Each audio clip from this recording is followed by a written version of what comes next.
안녕하십니까, 양정희 목사입니다. 오늘 마태복음 24장의 말씀을 가지고 함께 은혜 나누기를 원합니다. 11월 15일 하나님께 대예배로 예배하겠습니다. 경배와 찬양 드립니다. 담대하라. 이것을 너희에게 이름은 너희로 내 안에서 평안을 영원토록 누리게 하려 함이라. 이것을 너희에게 이름은 너희로 내 안에서 영원토록 누리게 하려 함이라. 세상에서 너희가 환난을 당하나 담대하라. 세상을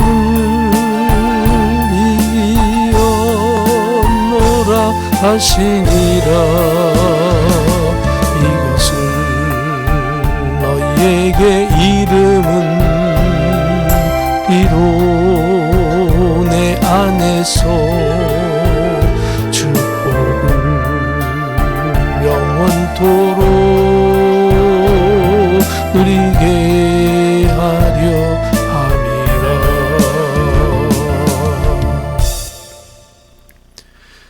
우리 다 같이 묵도하심으로 주일 대예배로 하나님께 예배하겠습니다. 다 같이 묵상기도 드리겠습니다. 기립하셔서 묵상기도 합니다.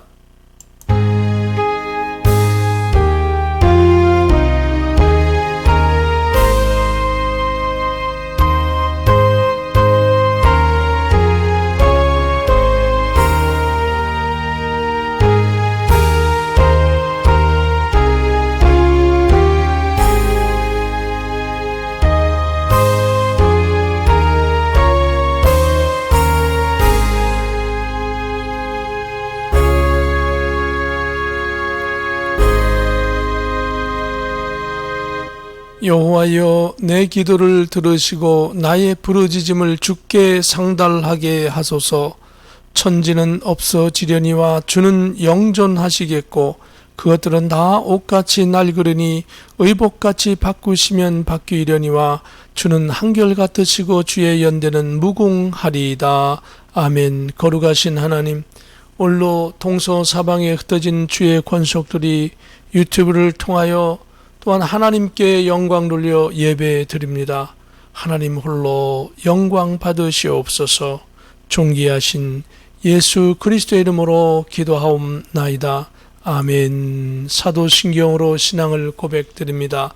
전능하사 천지를 만드신 하나님 아버지를 내가 믿사오며 그 외아들 우리 주 예수 그리스도를 믿사오니 이는 성령으로 잉태하사 동정녀 마리아에게 나시고 본디오 빌라도에게 고난을 받으사 십자가에 못 박혀 죽으시고 장사한 지 사흘 만에 죽은 자 가운데서 다시 살아나시며 하늘에 오르사 전능하신 하나님 우편에 앉아 계시다가 저리로서 산 자와 죽은 자를 심판하러 오시리라.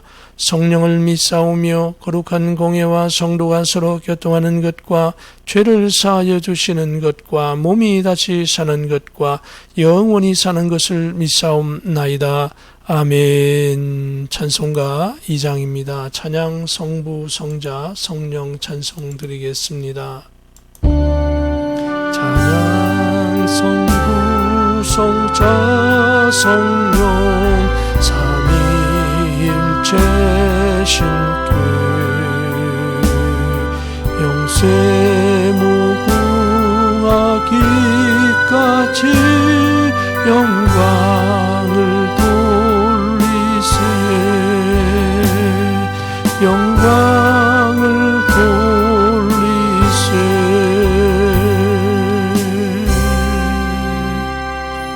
작사가 기도하시겠습니다. 우리 영상을 보시면서 할렐루야로 함께 한번 인사 한번 나누시겠습니다. 할렐루야, 반갑습니다. 옆에 분하고도 할렐루야로 인사 나눕니다. 할렐루야. 계속해서 우리 영상으로 예배 드리고 있습니다. 가정에서 성경 읽기, 기도, 찬양, 그리고 유튜브로 설교를 반복하면서 일정하게 시청하며 은혜 나누기를 원합니다. 우리가 지난주까지 해서 요한계시록 22장까지 다 마쳤습니다. 한 번으로 끝나지 마시고요. 여러분이 하루에 한 편씩, 지나간 영상 하루에 한 편씩을 다시금 보시면서 리마인드 좀 기억하셔서 좀 우리 마음속에 잘 신비에 새겨놓기를 예수님의 이름으로 축복합니다. 제가 이제 하루에 하나씩 가급적이면 여러분의 유튜브 주소를 여러분의 셀폰으로 보내드리도록 하겠습니다. 보시고 한번 링크에서 보시면 좋을 것 같습니다. 전 세계 5,378만 8,566명이 감염이 되어서 5천만 명을 훌쩍 넘기고 있습니다. 뿐만 아니라 더 걱정되는 것은 미국 감염자가 1,094만 6,854명으로 이제 또 1천만 명을 넘기게 되었습니다. 버지니아주에서 현재 20만 0799명이 감염되어져 있고요. 미국 전체 사망자는 또 24만 8753명으로 늘어났습니다.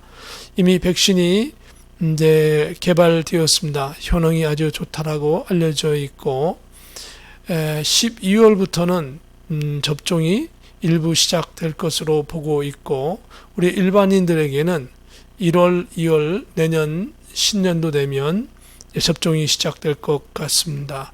이제 저와 여러분이 이 신종 코로나에서 해방됐다고 해서 막바지에 이르러서 너무 느슨하게 해서는 안 될 줄로 압니다. 끝까지 긴장하시고 건강관리 잘 해주시기를 부탁을 드립니다.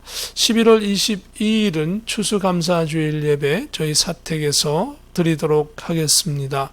아직은 크라이스트 루터란 처치에서 일반 예배를 못 드리고 있습니다. 저희도 그 정책에 함께 해야 할 것 같습니다. 간구는 이상이고요. 제가 대표로 기도하겠습니다.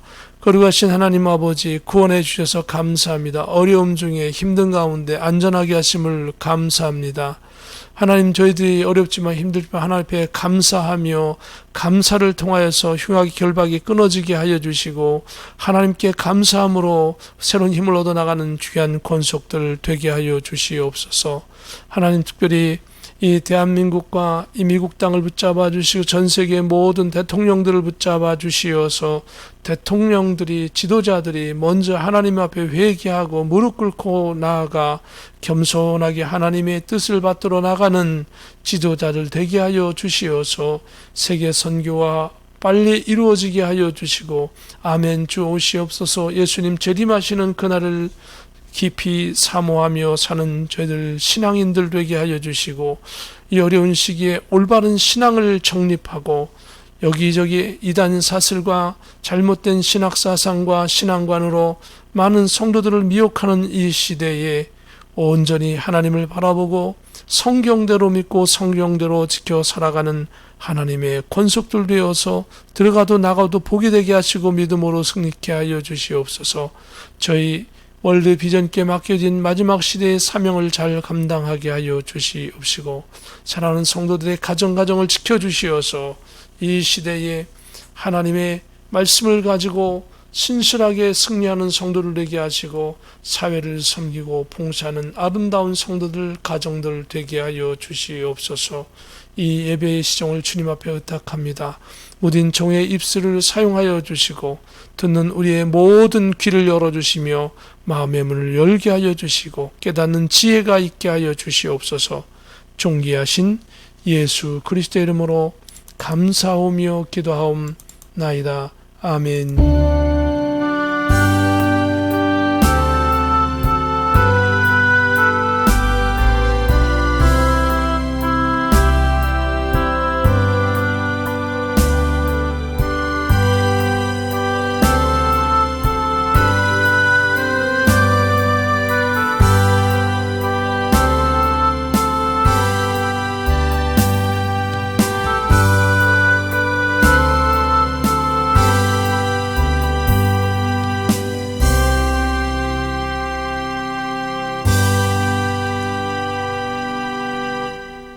우리가 오늘 함께 은혜 나누실 말씀은 마태복음 24장 15절부터 28절까지 말씀입니다.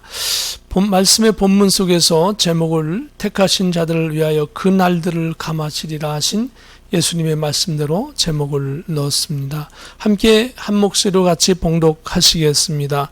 그러므로 너희가 선지자 다니엘이 말한 바 멸망에 가증한 것이 거룩한 곳에 선 것을 보거든 읽는 자는 깨달을진저 그때 유대에 있는 자들은 산으로 도망할지어다. 지붕 위에 있는 자는 집 안에 있는 물건을 가지러 내려가지 말며 밭에 있는 자는 겉옷을 가지러 뒤로 돌이키지 말지어다. 그날에는 아이벤 자들과 젖먹이는 자들에게 화가 있으리로다. 너희가 도망하는 일이 겨울에나 안식일에 되지 않도록 기도하라. 이는 그때에 큰 환란이 있겠습니다. 창세로부터 지금까지 이런 환란이 없었고 후에도 없으리라. 그 날들을 감하지 아니하면 모든 육체가 구원을 얻지 못할 것이나 그러나 택하신 자들을 위하여 그 날들을 감하시리라. 그때에 사람이 너희에게 말하되 보라 그리스도가 여기 있다 혹은 저기 있다 하여도 믿지 말라. 거짓 그리스도들과 거짓 선지자들이 일어나 큰 표적과 기사를 보여 할 수만 있으면 택하신 자들도 미혹하리라. 보라 내가 너희에게 미리 말하였노라. 그러면 사람들이 너희에게 말하되 보라 그리스도가 광야에 있다 하여도 나가지 말고 보라 골방에 있다 하여도 믿지 말라. 번개가 동편에서 나서 서편까지 번쩍임같이 인자의 임함도 그러하리라. 죽음이 있는 곳에는 독수리들이 모일 것이니라. 아멘. 찬송가 360장입니다. 행군 나팔 소리로 찬양 드리겠습니다.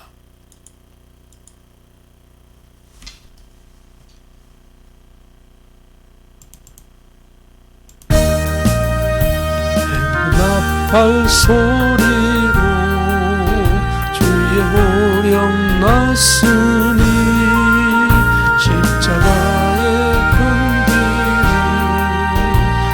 높이 들고 나가세 상다 싸우고 의의 멸류관 받았으리라. 상다 싸우고 의의 멸류관 예루살렘 성에서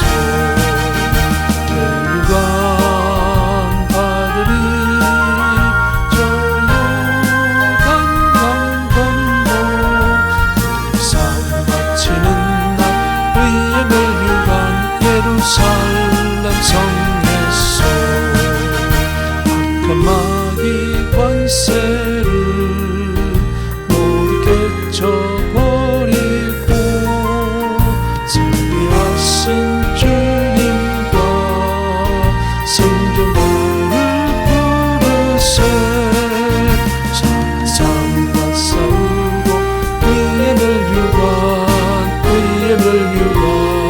받았으리라. 상다 싸우고 의의 멸류관 예루살렘 성에서 멸류관 받으리. 저 요단 강 건너 상 바치는 날 의의 멸류관 예루살렘 성에서 달려갈 길 다가고 상 모두 마치루 주와 함께 기쁨을 용사들아 누리세 상다 싸우고 의의 멸류관 받았으리라. 상다 싸우고 의의 멸류관 예루살렘 성에서 멸류관 받으리. 저 요단 강 건너 상 바치는 날 의의 멸류관 예루살렘 성에서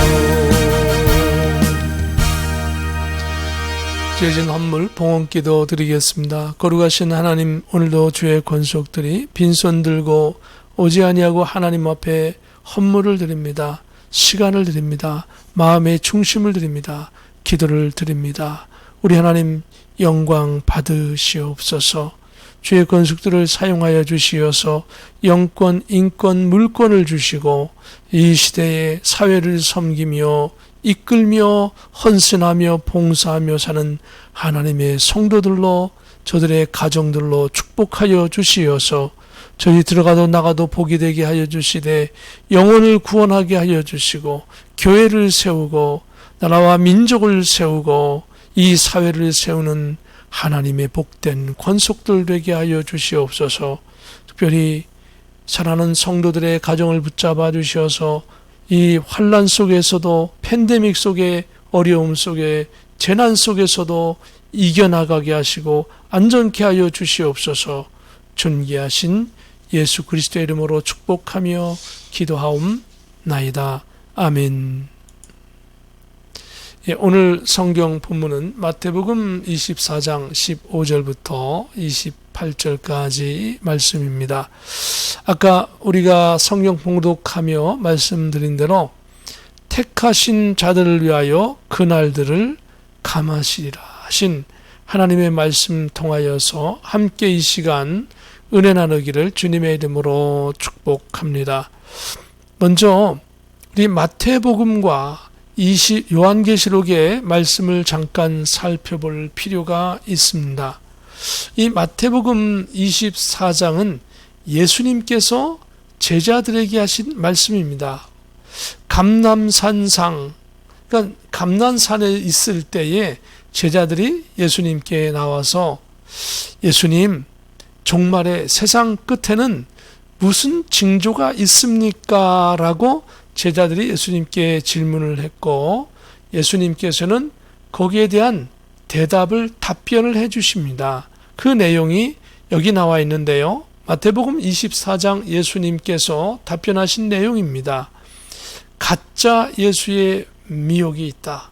즉 난리와 소문이 있으나 끝은 아니다. 이제 여러 가지 소문이 있다는 흉흉한 소문이 난리가 났다는 겁니다. 대통령 선거하면서 지금처럼 불법 선거다 아니다 우리가 잘했다 못했다 하면서 그런 난리뿐만 아니라 서로 이제 충돌하고 싸우는 것, 또 다른 나라에 가면 서로 막 사람을 죽이고 그리고 폭력이 난무하는 그런 난리가 있고 소문이 있지만 아무리 난리가 크고 소문이 무성해도 아직 끝은 아니다. 끝이 아니라고 하는 겁니다. 그보다 더 큰 일이 있을 것이다. 민족과 민족이 싸우면 큰 일이죠. 이건 어마어마한 그런 사상자와 피해가 발생하는 것이죠. 역시 나라와 나라가 싸워도 대적하고 싸우는 일들이 이제 빈번하게 될 것이다. 이제 앞으로는 각 나라들이 자기의 주권을 주관할 것입니다. 민족의 특성을 내세워서 서로 싸우게 될 것입니다. 그리고 기근이 생기고 지진이 있을 것이다 라고 예수님께서 말씀하셨습니다. 민족과 민족, 나라와 나라가 서로 전쟁하고 싸우는데 기근이 생기고 지진이 있으니 얼마나 힘들겠습니다. 그러면서 예수님께서 말씀하시기를 바로 이것이 재난의 시작이다라고 말씀합니다. 그런데 여기서 재난과 환난, 예수님 말씀하신 것은요, 지역적인 조그만 것을 얘기하는 것이 아닙니다. 말세 지말의 이 징조는 마지막 때에 일어날 이 환난과 재난은 전 세계적인 것을 말씀하고 있습니다. 그냥 그렇지 않을 때는 어떻습니까? 부분적으로는 얼마든지 재난적인 징표와 같은 것, 환난적인 징표와 같은 예표와 같은 것, 그런 것들이 부분적으로는 있을 수 있지만 재난의 시작이 아니고요. 그것이 환난의 시작은 아닙니다. 바로 오늘 본문에 말씀하시는 요한계시록이나 마태복음 예수님 말씀하시는 것들은 부분적인 것이 아니라 전 세계적으로 동시다발적으로 일어나는 사건을 말씀하고 있는 것입니다.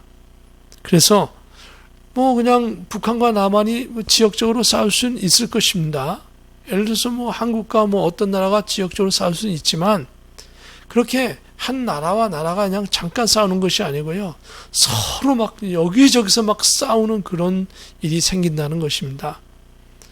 뭐 남한과 북한이, 뭐 중국과 일본이, 뭐 러시아가 또 어떤 나라와, 호주가 어떤 나라와, 미국과 어떤 나라와, 중동 간에 뭐 이스라엘과 어떤 나라와, 이런 일들이 동시에 다발적으로 전 세계적으로 막 일어나서 뭐 어지럽게 된다 이겁니다. 거기에다가 막 전쟁을 하고 있는 가운데서 정말 식량을 공급했는데 식량도 제대로 공급할 수 없고, 그 뭐 지진이 일어나서 많은 피해가 생기고, 이런 것들을 전 세계적인 현상이 동시다발적으로 일어나는데, 그렇다고 해도 끝이 아니다. 오히려 이것이 재난의 시작이다라고, 우리는 요한계시록 6장에 보면 인봉심판이 나오는데, 첫째 인봉, 둘째 인봉, 셋째 인봉, 넷째 인봉 심판이 나오는데, 넷째 인봉 때에는 이런 재난, 기근, 홍수, 가뭄, 그다음에 식량의 문제, 전쟁의 칼의 문제, 이런 것 때문에 수개월 또는 수년에 걸쳐서 지구 인구의 4분의 1이 죽는 사건이 펼쳐집니다. 그런데 이것이 끝이 아니라 재난의 시작이라고 하는 것입니다. 이것이 바로 예수님께서 그것을 말씀하고 있는 겁니다. 그러면서 그때 너희를 환난에 넘겨주겠으며 모든 민족에게 미움을 받으리라 라고 9절에 마태복음 24장 9절에 말씀하고 있고요. 불법이 성함으로 사랑이 식어진다라고 또 12절에 말씀하고 있습니다. 지금도 우리도 사랑이 많이 식어졌죠. 코비드-19 때문에 어떻습니까? 이게 불법으로 생긴 겁니다. 어떤 나라에서, 아마 중국에서 이것을 실험실에서 생산했다라고 하는 것이 유력하게 주장되고 있죠. 그것이 사실이라고 한다면 그런 불법적인 것 때문에 어떻습니까? 이런 사건이 펼쳐지고 전 세계에 5천만 명이 넘는 사람들이 감염되고 지금 수많은 사람들이 죽어가고 있는 것입니다. 미국에만 무려 지금 24만 명이 사망했습니다. 그러니까 어떻습니까? 서로 사랑이 식어지는 겁니다. 접근도 할 수 없고 악수도 할 수 없고 눈인사나 하고 멀리 떨어져 있어야 하고, 그것이 반복되다 보니까 사랑이 식어지는 것이고 서로 미워하게 되어지는 것이죠. 그러나 이런 일이 코비드-19뿐만 아니라 더 큰 일이 펼쳐진다라고 하는 것입니다. 그러면서 주님께서 말씀하시는 것은 끝까지 견디라라고 13절에 말씀하고 있고, 천국 복음이 온 세상 온 민족에게 전파돼야 끝이 올 텐데 계속 견뎌야 한다. 이게 재난이다. 이게 계속 재난이죠. 그래서 재난에 대해서 말씀하고 있는 것입니다. 그러면서 선지자, 오늘 본문 말씀에 보면은 선지자 다니엘이 예언한 멸망에 가증한 것이 거룩한 곳에 선 것을 보거든 그때 유대에 있는 자들은 산으로 도망할지어다라고 말씀하고 있죠. 15절에. 그러면서 도망하는 일이 안식일이나 겨울에 일어나지 않도록 기도하라라고 20절에 말씀하고 있고, 지구 역사상 최대의 대환란이 펼쳐진다라고 21절에 말씀하고 있고, 그때의 대환란 속에 택하신 자들을 위하여 그날들을 감하시리라 라고 마태복음 24장 오늘 본문 말씀 22절에 말씀하고 있죠. 그러니까 택한 자들을 위하여, 이 재난이 너무 심하고 환란이 너무 크니까 심지어는 믿는 자들조차도 그 재난과 환란을 이겨나가기 어렵고, 특별히 환란 시대는 짐승이 득세를 해서, 사탄이 득세를 해서 특히 성도들을 잡아다 죽이고 우상 숭배를 강제로 막 시키고, 그런 뭐 뇌파를 조정하고 뭐 그런, 옛날 일본군이 전쟁을 일으켰을 때도 사람을 생체 실험도 하고 그랬죠. 그런데 이 말세 지말에 되면 그보다 더한 일들이, 과학이 발달하기 때문에 별별 일이 다 펼쳐질 것입니다.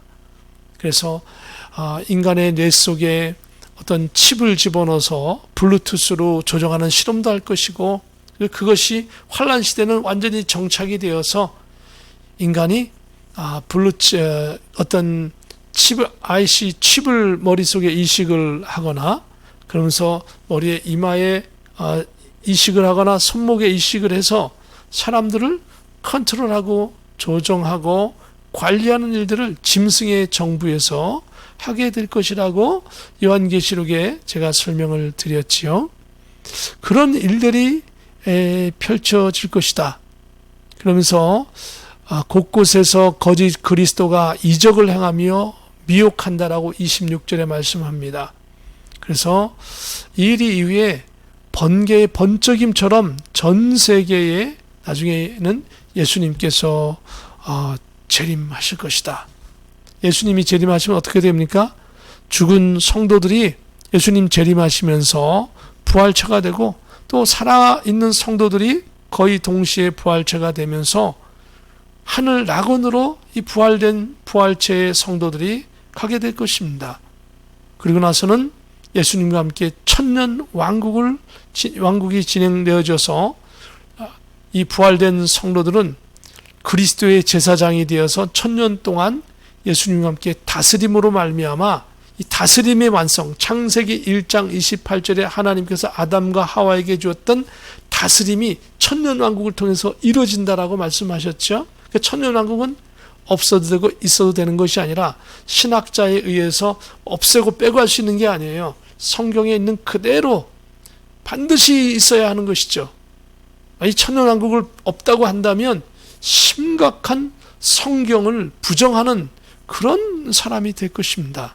창세기 1장 28절에 분명히 다스리라 하셨는데, 이 다스림을 예수님께서 왕권을 가지고 다스림으로, 또 성도들이 예수님과 함께 부활체가 되어서 다스림으로 말미암아 창세기 28장의 말씀이 완성되는 것입니다. 그리고 천년왕국 후에 백보자 심판이 있고, 그리고 새 하늘과 새 땅, 이 땅에 지금 있는 땅과 지금 있는 하늘은 다 없어집니다. 새로운 하늘과 새 땅을 하나님께서 창조하십니다.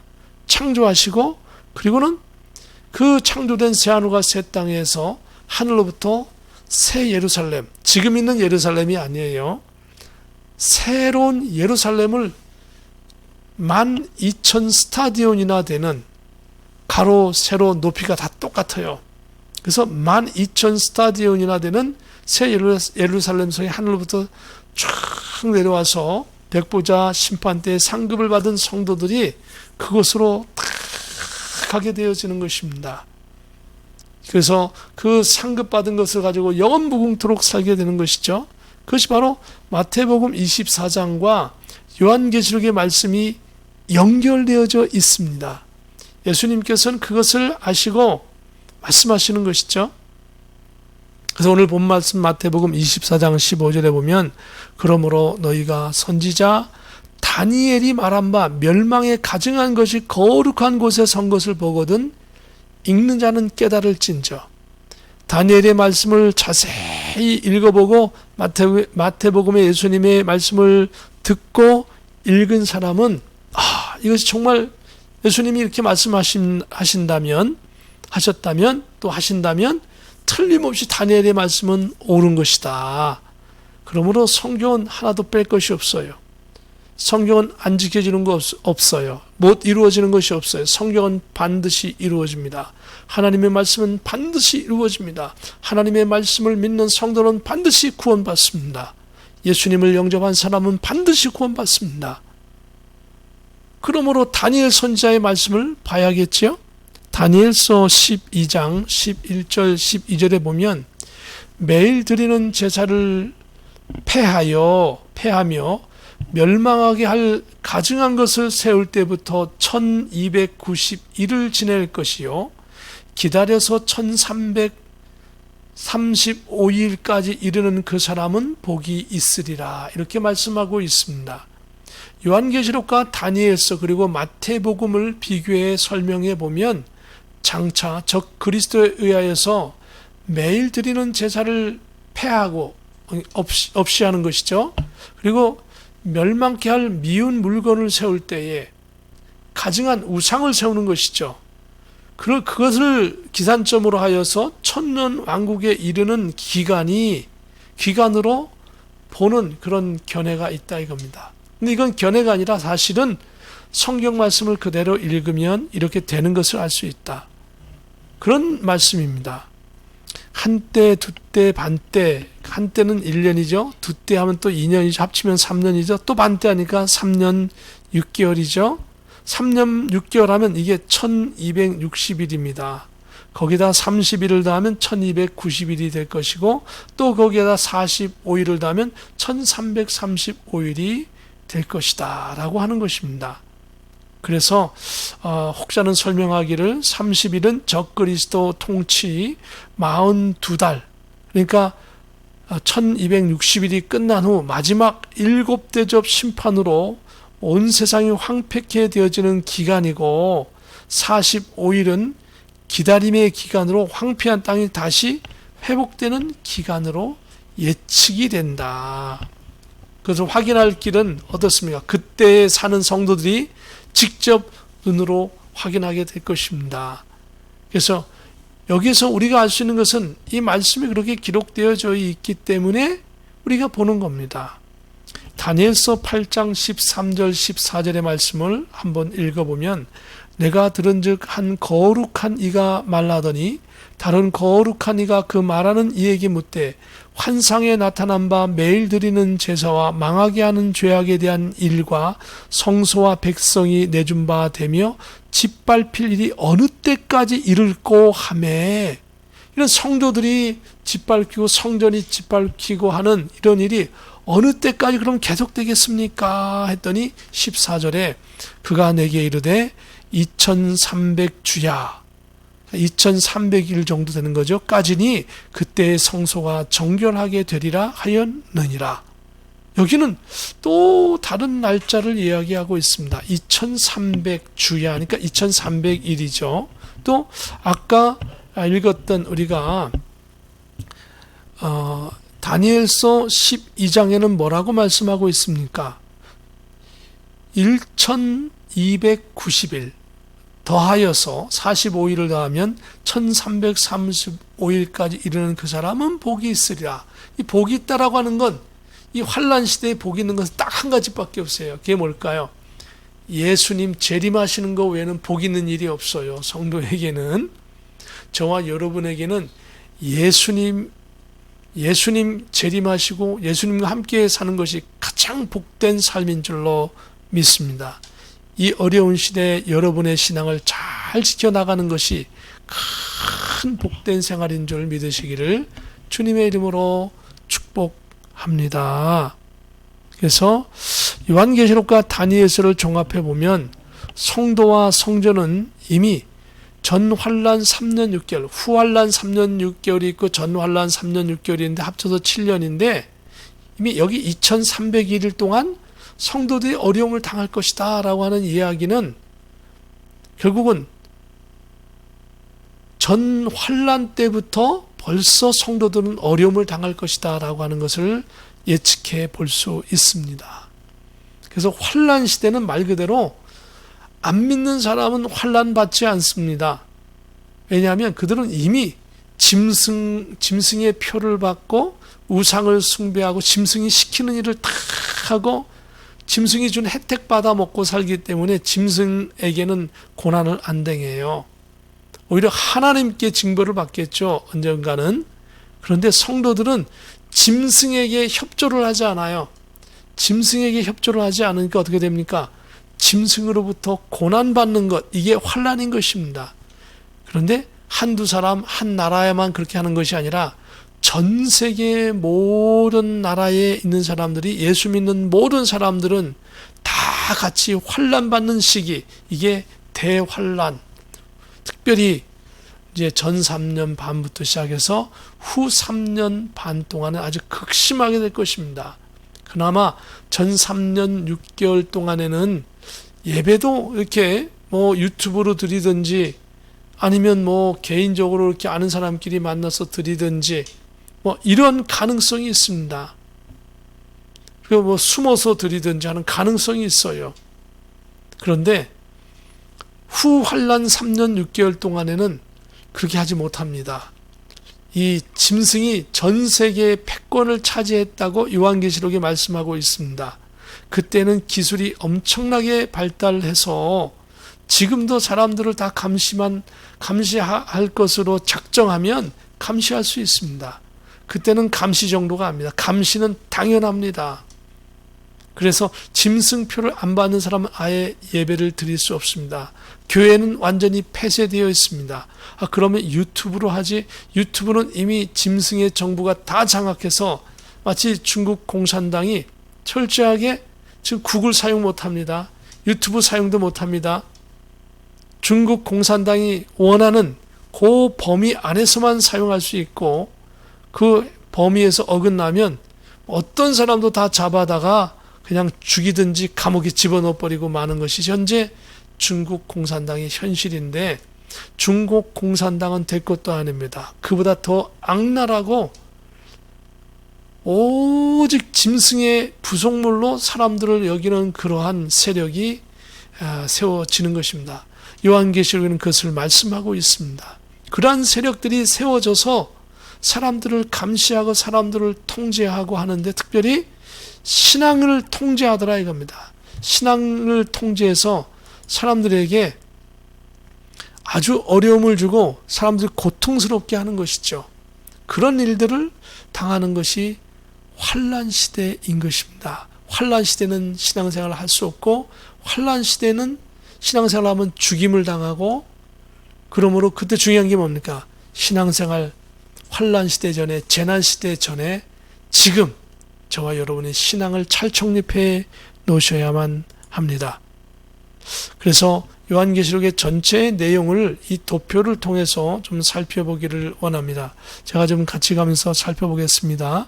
우리 1장, 2장, 3장은 1장에는 구름을 타고 예수님께서 오실 것이다, 이렇게 앞으로 될 일을 말씀하고 있고 가장 중요한 재림에 대해서 말씀하고 있고, 그리고 2장과 3장에는 7교회의 이 예언의 말씀, 사도 요한이 받은 이 예언의 말씀을 잘 다 전파해라.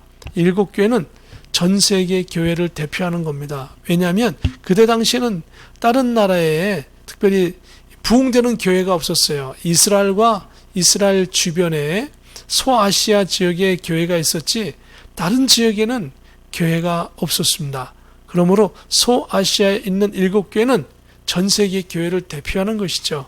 그러므로 전 세계에 이 예언의 말씀을 알리라 하는 내용이 바로 여기 있는 것이고요.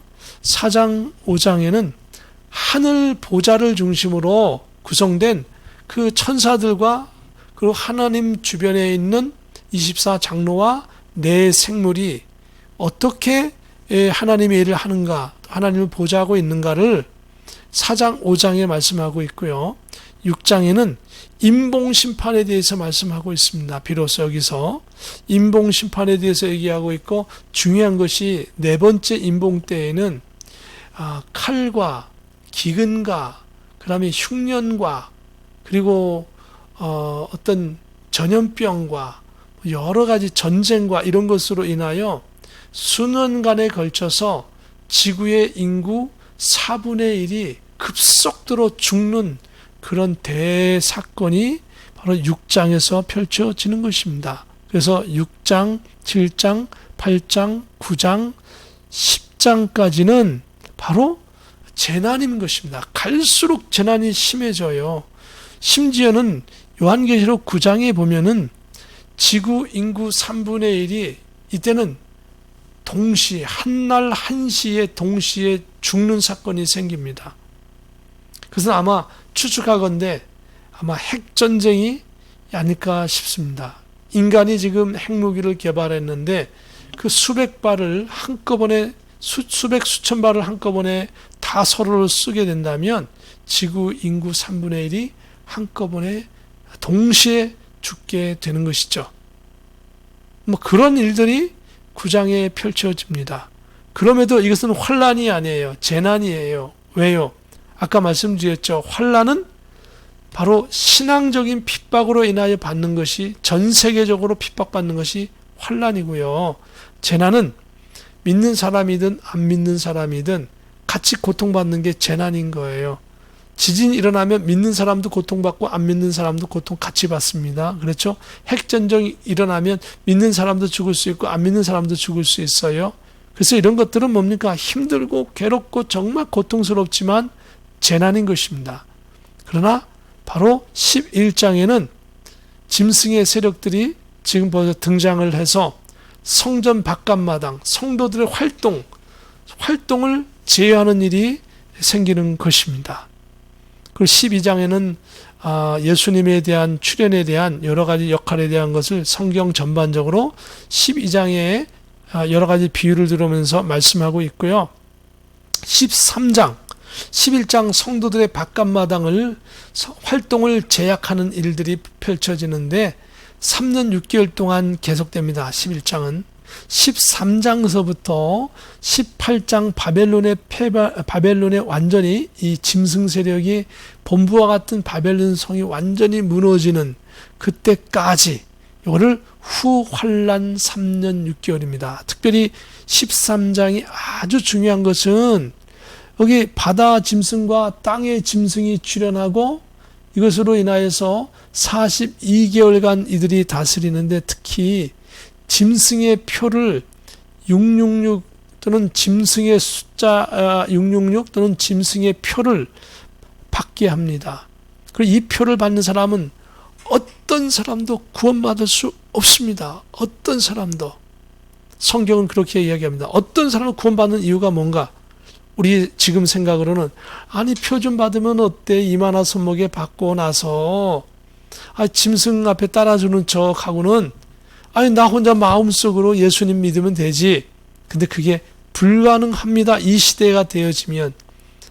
벌써 지금 지난번에 설명했습니다. 인간의 기술이 얼마나 지금 발달해 있는가 하면 Man and Machine Neural Link 기술을 지금 개발해서 이미 머릿속에 칩을 심고 그 칩이 컴퓨터와 블루투스로 무선으로 연결되어지고 그 인간이 생각하는 것들을 AI 기술로 인해서 프로그램으로 다 읽어가지고 무슨 생각을 하고 있는지를 컴퓨터에서 다 분석해서 알 수가 있고, 그리고 컴퓨터에 있는 지식을 머리에 집어넣고 머리에 있는 지식을 컴퓨터에 집어넣을 수 있는 그런 단순한 거지만은 그런 일들이 지금 벌어지고 있습니다. 그런데 이제 환란 시대 이때 되면, 지금은 재난의 시작입니다. 아직. 근데 이 환란 시대가 되지만 그것이 완전히 정착될 것입니다. 거의 정착된다라고 여러분이 추측할 수 있습니다. 이제는 뭐 누구라도, 안 믿는 사람도 이것을 보고는 그렇게 된다라고 말하고 있습니다. 성경학자만, 목회자만 그렇게 얘기하는 것이 아니라 안 믿는 사람들이 이미 데이터를 만들어서 유튜브에 다 올려놨습니다. 정부에서 기술료를 지원해주고 있고요. 그래서 이런 일들이 벌어지고 있는데 환란 시대에 일어날 일들이 지금 준비되고 있는 겁니다. 그래서 환란 시대가 되어지면 어떻습니까? 많은 기술의 발전이 있어서 누구라도 이 표 받는 사람은 전부 다 짐승의 그 관리에 다 들어갑니다. 그래서 짐승의 관리에 들어가서 짐승을 대적하는 생각조차도 못하게끔 머리에 그 지식을 머리에 집어넣어 버릴 겁니다. 그래서 누구라도 구원받을 수 없다라고 성경은 그래서 말씀하고 있는 것입니다. 과거에는 그것을 설명할 길이 없었습니다. 그냥 추측으로만 얘기했습니다. 근데 추측이 아닙니다. 이제는 우리는 깨어 있어야만 하는 것입니다.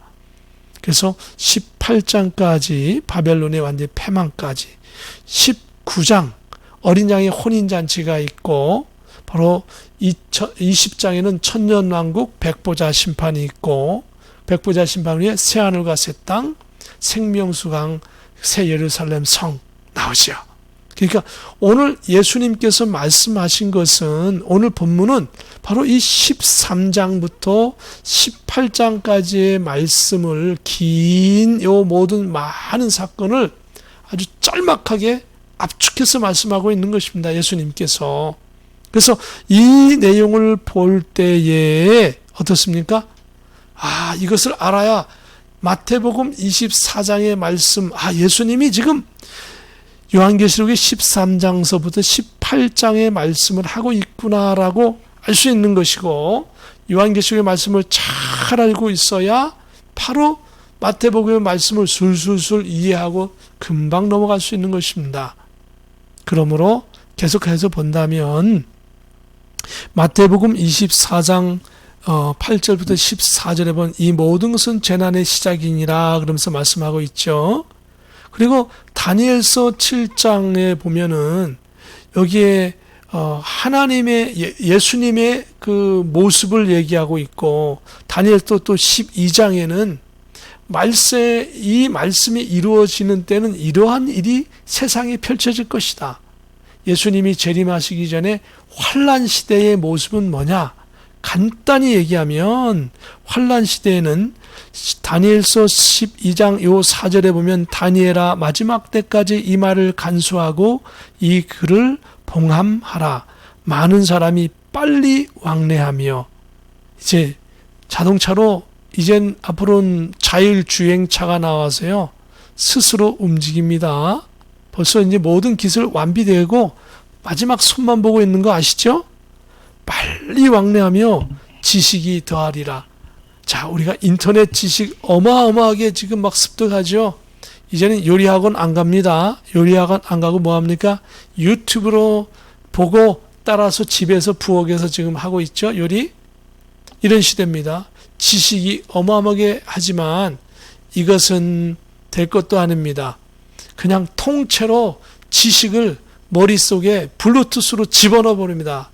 그래서 내가 탁 클릭만 하면 머릿속으로 탁 지식이 들어와서 쫙 알 수 있는 시대, 지식이 어마어마하게 내 머릿속에 집어넣을 수 있는 시대, 그 기술을 지금 진행하고 있지요.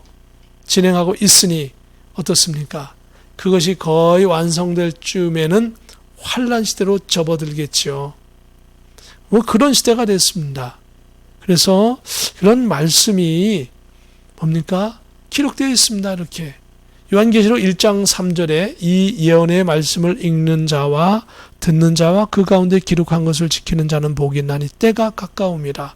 그러니까 때가 가까울수록 요한계시록의 말씀을 잘 읽고 미리미리 알고 세상은 이렇게 진행되겠구나 깨달으라고 하는 겁니다. 그래서 하나님께서 사도 요한에게 이 말씀을 주시고 예수님께서 성육신하여 이 땅에 오셨을 때 오늘 본문 말씀 마태복음 24장에 바로 미리 알려주시는 겁니다. 환란 시대에 일어날 일들을 알려주시는 것입니다. 그래서 마태복음 24장 16절에 보면 그때에 유대에 있는 자들은 산으로 도망할지어다. 특별히 환란 시대 때에 전 세계적으로 이러한 현상이 생기는데 특별히 유대에 있는 사람은 그때 산으로 도망하라. 왜 도망해야 되는지 나중에도 설명될 겁니다. 이 말씀은 요한계시록의 말씀과 비교하여 생각하면 쉽게 설명됩니다. 또한 2011년도에 동일본 대지진과 쓰나미 사건을 통하여 이 정황을 추측해 볼 수 있습니다. 이전까지는 이 대쓰나미가 생겼을지도 모르겠습니다만 그것을 누가 사진을 찍거나 동영상으로 찍어서 구체적으로 보도한 적이 인류 역사상 없습니다. 2011년 특별히 동일본 대지진의 사건은 지구 그 재해 역사상 그리고 우리 성경에 있어서 엄청난 그러한 자료를 주는 사건이었습니다. 일본에게는 굉장히 불행한 사건이고 정말 이런 일이 안 일어났으면 좋겠습니다. 인류에게 사람들에게 이런 불행이 있어서는 되겠습니까? 없어야 되겠지만 이미 일어났습니다. 그런데 이 사건을 통해서 우리가 알 수 있는 것이 있습니다. 이 정황을 여러 가지 성경 정황을 추측해 볼 수 있는 자료인 것입니다. 이 말씀은 오늘 본문 말씀은 후 환란 때에 발생할 것으로 우리는 15절에서 성경을 통해서 확인했죠. 후 환란은 요한계시록 13장부터 시작되는 것을 알 수 있습니다. 요한계시록 16장에는 후환란 3년 6개월 동안 하나님께서 우상 숭배와 하나님을 대적하는 세력들에게 7가지 대접 심판을 하시는 것이 집중적으로 요한계시록 16장에 나와 있습니다. 인봉심판은 재난시대에 펼쳐지는 것으로 믿는 사람과 불신앙의 사람들이 함께 받는 재난이며, 나판심판 때에도 신앙인과 불신앙 사람들이 함께 받는 재난이 있지만, 선별적으로 하나님께서 불신앙자들에게 선택하여 심판을 내리기도 했습니다.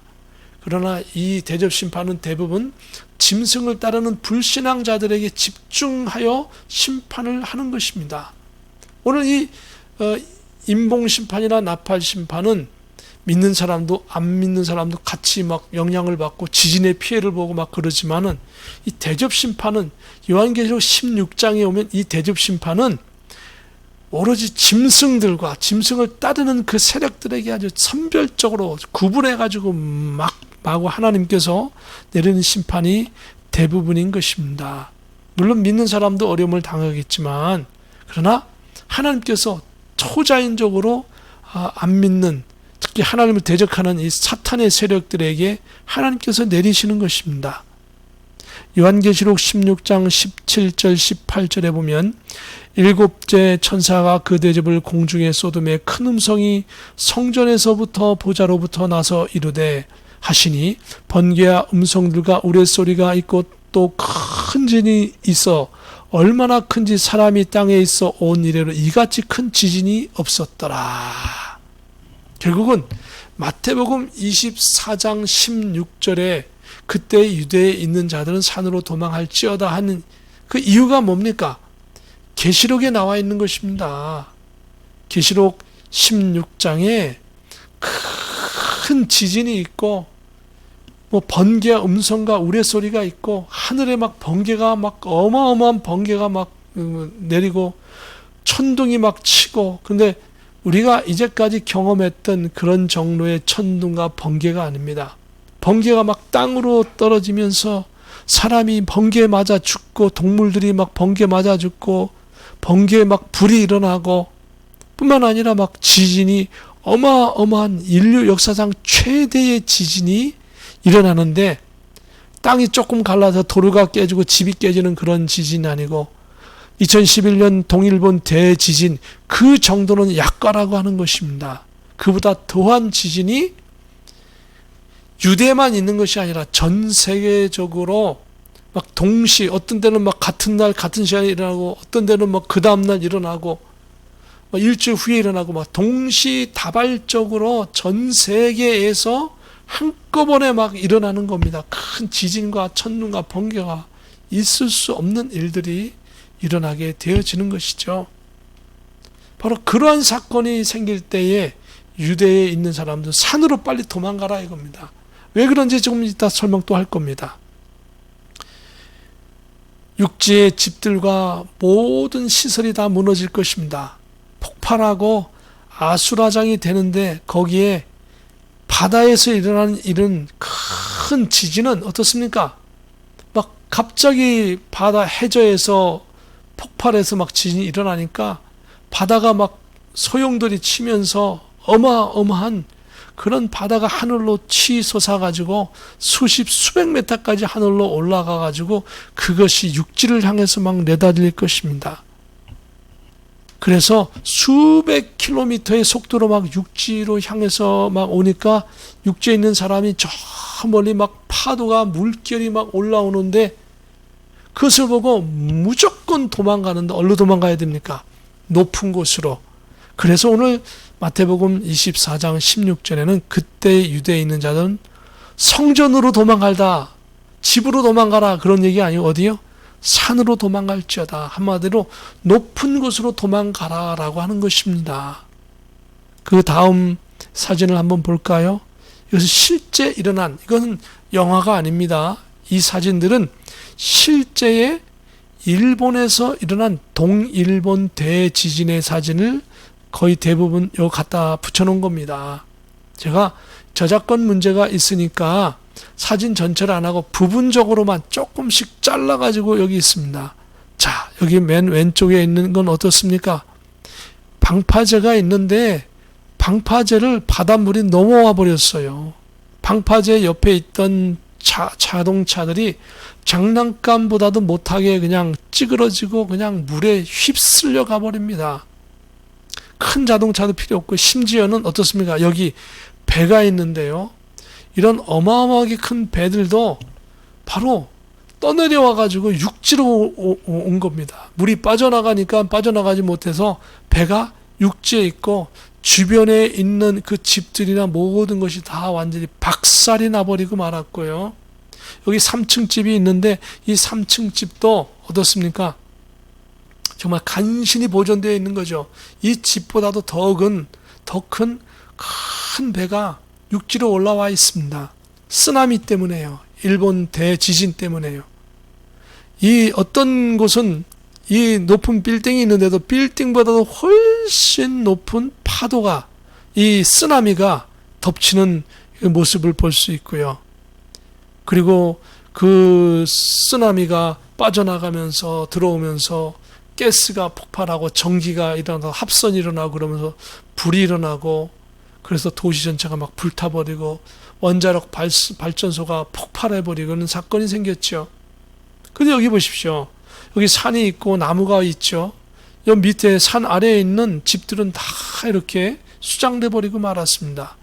이 수장돼 버리는데 이 산 밑에 이 집에 있던 사람은 어디로 도망가야 되겠습니까?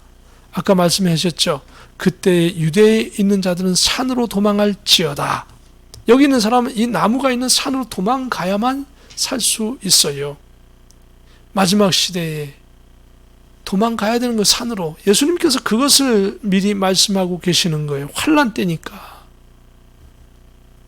그래서 마태복음 24장 17절 이하에는 지붕 위에 있는 자는 집 안에 있는 물건을 가지러 내려가지 말며, 자, 이 3층 지붕 위에 있는 사람은 아유 저 1층에 내 물건 있는데 하고 가는 그 순간에 바닷물이 약 300에서 700km가 넘는 속도로 달려온다고 합니다. 비행기의 속도로 달려온대요.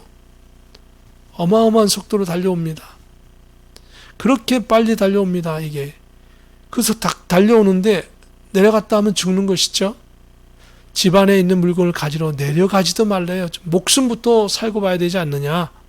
18절에 보면 밭에 있는 자는 겉옷을 가지러 뒤로 돌이키지 말지어다. 일을 하다 보니까 저기서 막 파도가 막 밀려오는데, 바닷물이 밀려오는데 순식간에 오는데 바로 저 앞에 내 겉옷을 놓고 와서 아유 겉옷 가지러 가야지 하면 겉옷 가지러 가는 그 짧은 시간에 이미 바닷물은 차버렸다는 거예요. 죽느냐 사는 문제가 불과 몇십 초 아니면 몇 초 내로 갈라진다는 것입니다. 그 때문에 무조건 그냥 산으로 올라가라는 것입니다. 그런 상황이기 때문에 19절에 보면은 그날에는 아이벤 자들과 젖먹이는 자들에게 화가 있으리로다. 아이를 데리고 있고 배고 있고 임산부나 아이를 젖먹이는 어린 아이를 가진 그 사람들은 아이를 데리고 빨리 도망갈 수 없기 때문에 이 환난을 피할 수가 없다라고 하는 겁니다. 20절에 보면 너희가 도망하는 일이 겨울에나 안식일에 되지 않도록 기도하라. 이런 일들이 안식일이면 유대인들은 안식일에 회당에 있고 집안에 면리 밖을 나가지 못합니다. 이러면 안식일이라고 해서 안식일을 지킨다고 있다가 어떻습니까? 이런 환란이 오면 다 죽는 것입니다. 겨울에 오면 어떻습니까? 이제 이 쓰나미를 피했다고 하더라도 산으로 올라가서 지진과 쓰나미를 피해서 간신히 목숨을 구제를 했는데 와보면 쓸 수 있는 것 아무것도 없고 먹을 수 있는 것이 아무것도 없습니다. 완전히 진흙탕이 되어 있고 다 파괴되어져 있죠. 그 겨울에 일어나면 옷도 없고 살 길이 없는 것입니다. 실제로 동일본 대지진이 이 사건이 일어나고 얼마 있다가 겨울이 찾아와서 많은 사람이 대피소에서 병을 얻고 죽는 사람이 노약자들이 아주 많았습니다. 공식적인 집계를 보면 동일본 2011년 때에 그 자료를 잠깐 보면 사망 환자가 1만 5천 명입니다. 지진 피해로, 이 쓰나미로. 실종 및 피해자만 34만 명에 이르고요. 이 지진으로, 이 쓰나미로 생긴 고아만, 부모님 없이 아이들만 살아남았는데 그 고아만 2천 명이 넘습니다. 그리고 실제 직접 피해본, 이 집안이 파괴되고 배가 부서지고 자동차가 부서진 이 실제 피해 금액만 347조에 이르고요. 그리고 이 피해로 인하여 2차, 3차 피해가 된 것은 상상을 초월하는 금액인 것입니다. 실제 피해 금액보다 더 큰 피해가 일어난 것입니다. 그리고 이 다음에 2011년 동일본 대지진이 일어났는데 그 다음에 2012년도에 일본은 31년 만에 재정 적자가 생겼습니다. 항상 흑자였는데 얼마나 피해가 컸는지 재정 적자가 생긴 것입니다. 자, 이것은 재난의 시작일 뿐이다 라고 예수님께서 말씀하셨는데, 근데 이것은 아직도 시작 단계예요. 다 된 게 아니에요. 이건 일본에만, 그때 당시 일본에만 일어났잖아요. 이것은 요한계시록에 말씀하시는 사건은 일본에만 일어나는 것이 아니고 이러한 비슷한 사건이 일본에도 일어나고 한국에도 중국에도 오스트리아에도 미국에도 중동에도 아프리카에도 전 세계 이스라엘에도 곳곳이 일어나서 전 세계 동시다발적으로 동시간에 아니면 며칠 간격으로 한두 달 간격으로 막 일어난다는 겁니다. 전 세계적으로 한꺼번에 말입니다. 그럴 때 이것은 뭡니까? 완전한 재난이에요. 이제 재난으로 들어가 버린 게 완전히. 재난이 일단 시작되어지면 그 다음부터는 계속 첫째, 둘째, 셋째, 넷째, 다섯째, 여섯째 인봉심판, 나팔심판, 대접심판으로 거침없이 막 속도가 빨라집니다. 요 전까지, 시작 전까지는 어떻습니까? 맛배기만 보여주는데 전까지 맛배기만 보여주는 것이 2000년 걸렸습니다. 약 2000년 동안 계속 재난의 시작이었지만 이제는 급속도로 진행될 것입니다. 왜냐하면 환란 시대에 일어날 일들이 속속 많은 부분이 완전히 준비되었고 어떤 거는 준비되어져 가고 있고 진행되어져 가고 있는 것이 있습니다. 그 때문에 좀 있으면 급속도로 진행될 것입니다. 그래서 정말 하나님 이런 때가 오지 않도록 우리를 도와주십시오. 이때에도 우리의 신앙을 지켜나가게 하시고 깨어있는 성도가 되게 하여 주옵소서. 짐승과 마귀에게 타협하지 않게 하시고 순수한 신앙을 지켜나가게 하여 주옵소서. 그렇게 기도하는 저와 여러분 되기를 주님의 이름으로 축복합니다. 계속해서 마태복음 24장 21절에 보면 이는 그때에 큰 환란이 있겠습니다. 창세로부터 지금까지 이런 환란이 없었고 후에도 없으리라. 그러니까 마지막 환란이기 때문에 이게 마지막 대접 심판의 환란 시대에 이르는 대접 심판의 마지막 부분이기 때문에 이런 환란이 없고 후에도 없으리라. 이제는 후에 없어요. 세상 끝날에 있는 사건들이기 때문에요. 22절에 보면 그날들을 감하지 아니하면 모든 육체가 구원을 얻지 못할 것이나 그러나 택하신 자들을 위하여 그날들을 감하시리라. 정말 불행 중 다행인 것은 하나님께서 택한 자들까지도 고통 속에 있게 되어지고 이 고통을 못 이겨서 정말로 어떻게 잘못될 수도 있기 때문에 하나님께서는 택한 백성들을 구원하시고 택한 백성들에게 고통을 탕감해 주시고자 이런 것들을 감해 주신다는 거예요. 그러니까 세상에 소망이 있는 것은 성도가 있기 때문이에요.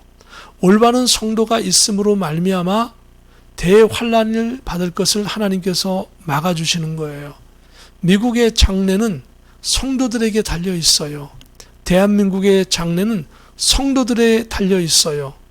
성도들이 있음으로 말미암아 대한민국을 불쌍히 여기시고 올바른 참다운 성도가 있음으로 말미암아 이 미국 땅을 하나님께서 붙잡아 주시는 거예요.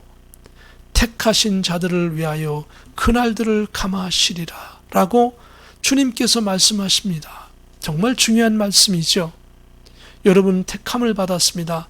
저는 택함을 받았습니다.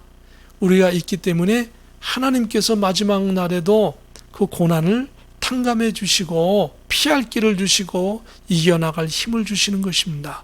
23절에 보면 그때에 사람이 너희에게 말하되 보라 그리스도가 여기 있다 혹은 저기 있다 하여도 믿지 말라. 이 신앙의 대혼란이 오게 되는 것입니다. 이젠 이 어려운 시기에 서로가 그리스도라고 하는 사람이 많이 생기는 겁니다. 자기만이 대선지자다 이런 사람도 생길 것이고요. 내가 감람나무다 이런 사람도 생길 것이고요. 한국에는 그런 사람이 이미 있죠. 자기는 예수님과 동격이고 형제이고 난 예수를 대신해서 온 사람이라고 하는 사람도 있지요. 그리고 자기가 감람나무라고 하는 사람도 있었지요. 아무튼 기독교 요한계시록에 나온 이단들이 거의 등장하는 것이 대한민국이었습니다. 참 불행한 사건이죠. 물론 미국 땅에도 이러한 이단 신앙을 가진 세력들이 꽤 있는 것으로 압니다. 마태복음 24장 24절에 거짓 그리스도들과 거짓 선지자들이 일어나 큰 표적과 기사를 보여 할 수만 있으면 택하신 자들도 미혹하리라. 올바른 신앙을 가지고 하나님 앞에 나가는 성들을 조차도 어려워질 수 있다 이겁니다. 계시록 13장 14절에 보면 짐승 앞에서 받은 바 이적을 행함으로 땅에 거하는 자들을 미혹하며 땅에 거하는 자들에게 이르기를 칼에 상하였다가 살아난 짐승을 위하여 우상을 만들라 하더라. 여기 보니까 이적을 행함으로 땅에 거하는 자들을 미혹했다. 그 기적을 행하는 거예요. 특별한 기적을 그러니 하나님이 어디 있나? 하나님이 여기 있는 거 아닌가? 이런 이적을 행하는 거예요. 특별한 이적을. 그래서 이쪽으로 모이게 하는 것이죠. 바로 이 환난 시대 전에 우리가 해야 될 게 뭡니까? 신앙을 정립하는 겁니다. 지금 이 시대에 저와 여러분이 너무도 소중한 것이 저와 여러분의 신앙생활을 제대로 올바른 신앙생활을 가져야 우리 아들, 딸들이 올바른 신앙을 갖게 될 것이고 저와 여러분이 믿음의 생활을 굳건히 해야 우리 아들, 딸들이 굳건히 할 것이고 우리 시대에 환난이 안 온다 할지라도 우리 아들, 딸 시대에는 환난이 올 가능성이 무척 높습니다. 그들이 어른이 될 때에 환난이 올 가능성이 굉장히 많습니다. 너무 급박한 시대니까요, 이제는. 그러면 환난 시대에는 접어들게 되면 신앙생활 공식적으로 하지 못하기 시작합니다. 그러면 숨어서 혼자 해야 될 것입니다. 지금 이 코비드-19는 비교도 안 됩니다. 될 것도 아닙니다. 코비드-19 때문에 교회가 지금 흔들흔들거리죠. 대면 예배 드려야 된다. 대면 예배 드리지 말아야 된다. 많은 싸움이 있고 영상 예배로 드려야 된다. 말아야 된다. 별별 이야기가 다 있죠. 말세지만은 그게 문제 아닙니다. 대면 예배, 비대면 예배, 영상 예배 가릴 것 없이 신앙에 도움만 된다면 무척 큰 주님 앞에 나가야 되는 것이 마지막 환난 시대예요. 그냥 영상 예배 드릴 수만 있어도 감사한 거예요. 환난 시대에는 영상 예배 못 드립니다. 저와 여러분 이렇게 영상 예배 드리는 거 못 드립니다. 심지어는 내가 짐승표를 받은 사람이 구원 못 받는 이유를 아까 설명했죠. 내가 짐승 이거 싫어하면 그 짐승의 세력이 이미 알고 모든 AI 컴퓨터, 슈퍼컴퓨터에서 다 모니터링을 다 해서 찝어내요. 그래서 이미 내가 짐승을 대적하려고 하는 생각을 가진 사람을 잡아다가 새로운 기억력을 집어넣어 버리는 것이죠. 그러니 짐승표를 안 받는 사람은 말을 안 들어 잡아다 죽이는 것입니다. 그리고 짐승표를 안 받는 사람은 어떻습니까? 정상적인 생활을 할 수가 없어 숨어 살아야 될 것이고 은둔 생활을 해야 될 것이고 그 숨어서 은둔생활 어떻게 해야 됩니까? 신앙이 있어야 견디는 것입니다. 그래서 요한계시록을 말씀합니다. 이 환난 시대는 견디어라, 참고 인내하며 견디어라 라고 말씀하고 있는 것입니다. 그래서 이 짐승표를 받은 안 받겠다고 한 그 사람들, 그 사건이 생긴 후에 이 성도들이 죽을 위치에 있을 때 예수님께서 요한계시록 14장에 보면 추수를 하시죠.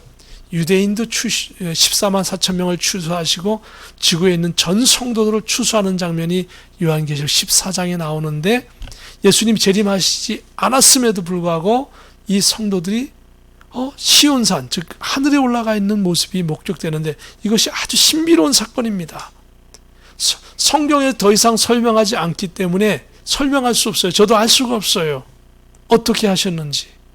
그냥 탕감하시기 위하여 하나님의 짐승표를 거부하고 목숨을 걸고 신앙을 지킨 성도들을, 유대인의 14만 4천 명, 지구의 전 성도들을 하나님께서 그들을 데려가 버리셨어요.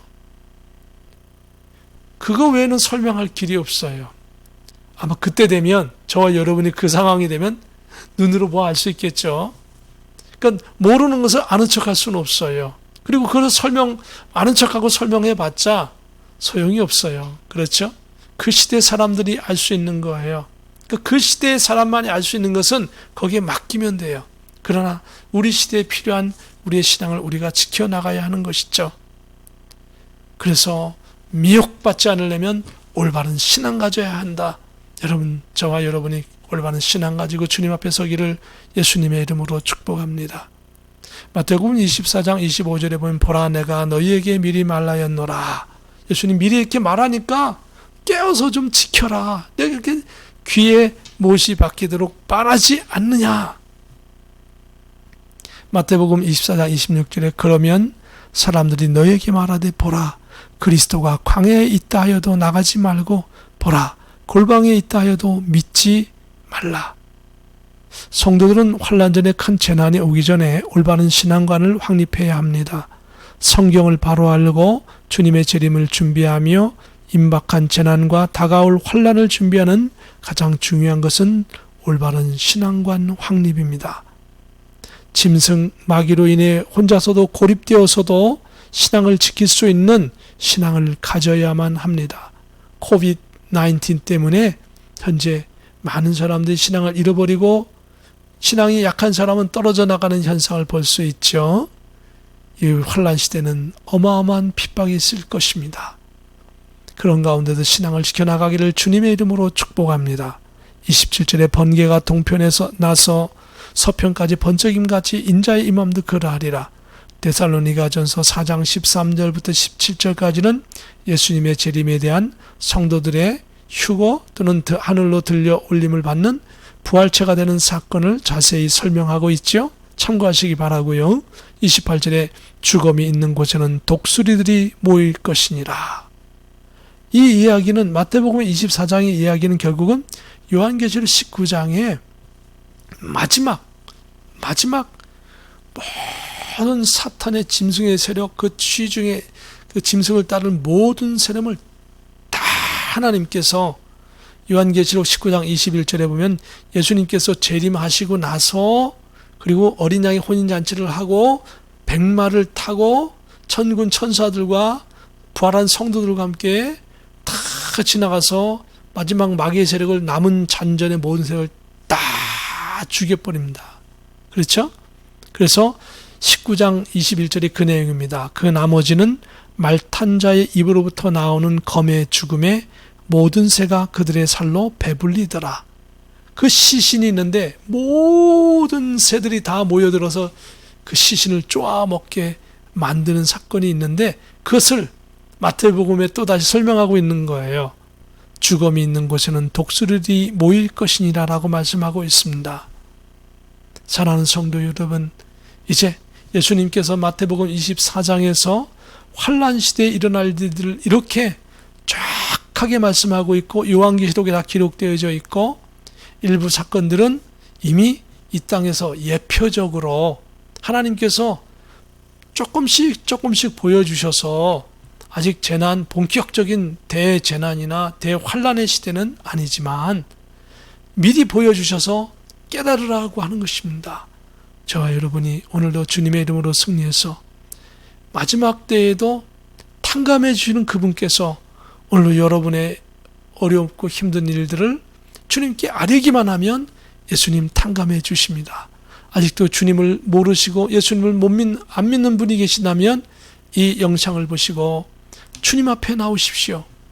정말 예수님은 재림하십니다. 그리고 주님은 살아계셔서 지금도 여러분을 바라보고 계십니다. 성령 하나님께서 여러분을 붙잡고 계십니다.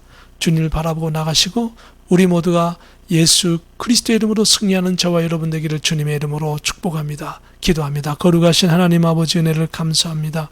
말세치 말에 이 세상의 종말 때에도 예수님 택한 백성들을 기억하시고 재난을 탕감하시어 성도들이 한 사람도 구원받지 못한 일이 없도록 생명책에 농명된 자들은 다 어떤 상황 속에서 구원받게 하시는 하나님의 위대한 역사를 바라봅니다. 오늘 사랑하는 하나님의 권속들이 주님 앞에 나가오니 주님 저들을 받아 주시옵소서. 연약함을 돌보아 주옵소서. 주의 이름으로 이겨나가게 승리하는 복된 주의 백성들 되게 하시옵소서. 존귀하신 예수 그리스도의 이름으로 감사하며 기도하옵나이다. 찬송가 621장입니다. 우리 다 같이 기립하셔서 하나님께 찬송 드립니다. 찬양하라 내 영혼아, 찬양하라 내 영혼아, 온 마음과 정성 다하여 주 찬양하라. 경배하라 내 영혼아, 경배하라 내 영혼아, 온 마음과 정성 다하여 주 경배하라.